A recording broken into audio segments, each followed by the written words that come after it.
I offer you a glimpse of a legendary creature, lost in time.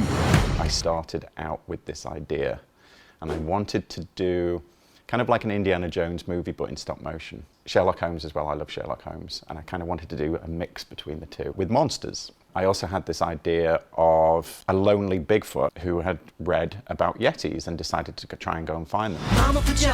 What exactly do you ask of me? I'm lonely. I'm the last of my kind. But on the other side of the world, they talk of this creature, the Yeti. I think these Yetis are my cousins. Can you take me there? I love stop motion, but I was always 2D. On Corpse Bride, if I was wondering where to put the camera or how to frame a shot, I could wander onto the set and I could see physically how this place worked.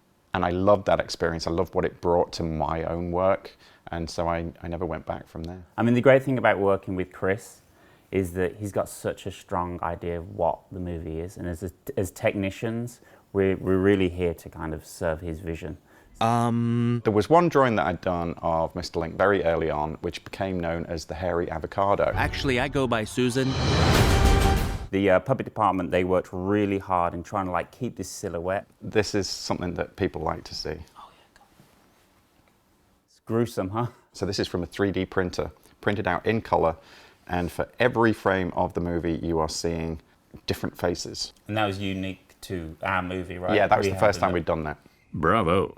I think from day one I wanted Hugh Jackman. In fact, some of the early drawings of Sir Lionel were kind of based on Hugh Jackman. He loved it, and he was great because that character is very eccentric. He's got that Sherlock Holmes kind of thing where he's like almost borderline sociopathic. He's lacking in empathy, and he does some pretty questionable things. So in order to have a main character who behaves quite badly, you need someone who's charismatic, and that's Hugh. He's like the ideal leading man. Even though I'd seen the movie like 300 times, I forgot that they were puppets, and I caught myself properly engaged with these characters as if they were real. And that's what we want from the audience. We're continuing to kind of push those boundaries. Yeah. So watch out.